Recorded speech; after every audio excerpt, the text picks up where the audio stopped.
Let's kick off this explainer by diving right into the fascinating everyday human condition that literally drives every single decision we make. We are talking about the absolute basics of economics, and specifically the unending, frankly wild psychology behind human wants. But before we get too deep into the weeds, ask yourself a question. Why have human wants grown so rapidly in our world today? Seriously, think about your own consumer behavior for a second. Think about the things you desperately wanted, say, 5 years ago, compared to what you're craving right now. Why does that list just keep getting longer and longer? Well, according to economists, our desires are essentially compounding for two fundamental reasons. First off, we all have this innate desire for a better standard of living, and that is constantly fueled by some pretty remarkable scientific progress. Every time a brilliant new invention hits the market, an idea that goes from a light bulb in someone's head to a manufactured piece of technology, boom, a brand new want is born. And second, it's just the sheer rise in our population. A booming population inevitably means a massive aggregate volume of human wants. There are just more of us wanting more things. So, it's absolutely crucial that we establish a baseline academic definition here, just so you know exactly what we mean when we talk about a want. In everyday conversation, you might just call it a need.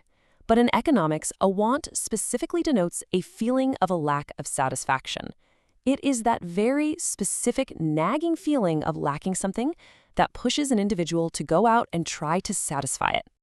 All right, let's move into section 1, the core conflict, or the infinite nature of wants. It really is overwhelming when you stop and think about it. First, our wants are completely unlimited. If one gets satisfied, another one instantly arises to take its place. They literally just go on multiplying in number, unending. And second, they are reoccurring.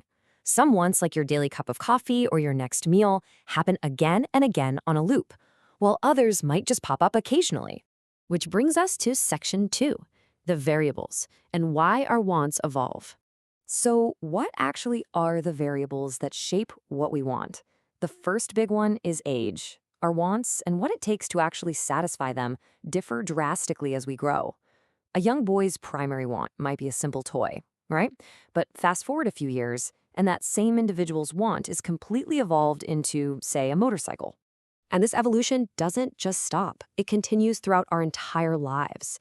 Take an older woman, for instance, whose primary want in a quiet moment might simply be a really good book to read.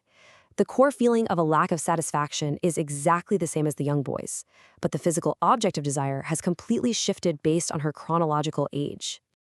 Our next variable is gender. Wants naturally diverge here, simply because men and women often require entirely different goods according to their distinct, specific needs. It's just another fundamental variable that naturally sorts our economic desires. Then, of course, there is our own unique individuality. Individual habits, tastes, and preferences matter a ton when deciding what people actually want. You might be perfectly satisfied spending a Saturday with a houseplant, a good book, and a cup of coffee, while the person sitting right next to you desperately desires a brand new skateboard and a video game controller. Your specific, personal tastes shape exactly what you desire. But it's not just about us internally. External environments also dictate our needs. Mother Nature keeps our wants constantly changing with the seasons. During the rainy season, you desperately want an umbrella and a raincoat. But a few months later, when winter hits, those wants completely vanish, instantly replaced by the desire for warm sweaters and thick beanies.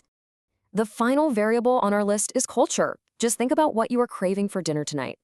Differences in our culture deeply influence fundamental choices, from craving a slice of pepperoni pizza versus a traditional bowl of noodles, right down to our everyday dressing styles and cultural customs. Let's zoom out a bit for section 3, the climax, the core economic problem.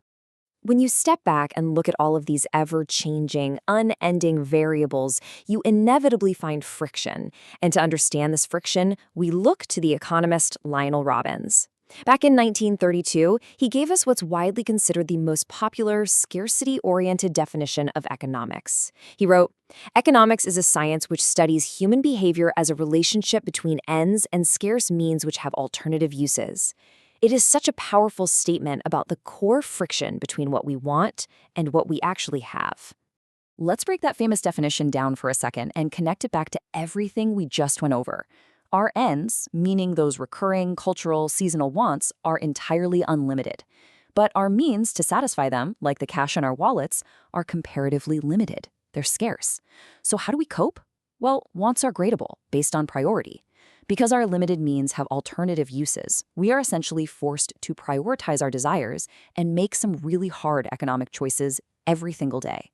To round out our understanding here, let's clarify the final piece of the puzzle. Because not all of these wants actually cost money. We can basically classify wants into two neat categories.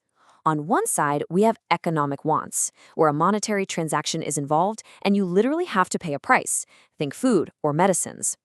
On the exact opposite side, we have non-economic wants. These are satisfied without making any monetary payment whatsoever, like simply breathing in fresh air or enjoying the warm sunshine. So, as we wrap up this explainer, I want to leave you with a lingering, maybe even slightly provocative thought. Based on everything we just uncovered about how our desires are shaped by age, preference, season, and, of course, scarcity, what do you want most right now? And more importantly, is it an unlimited economic want or is it a free, non-economic want?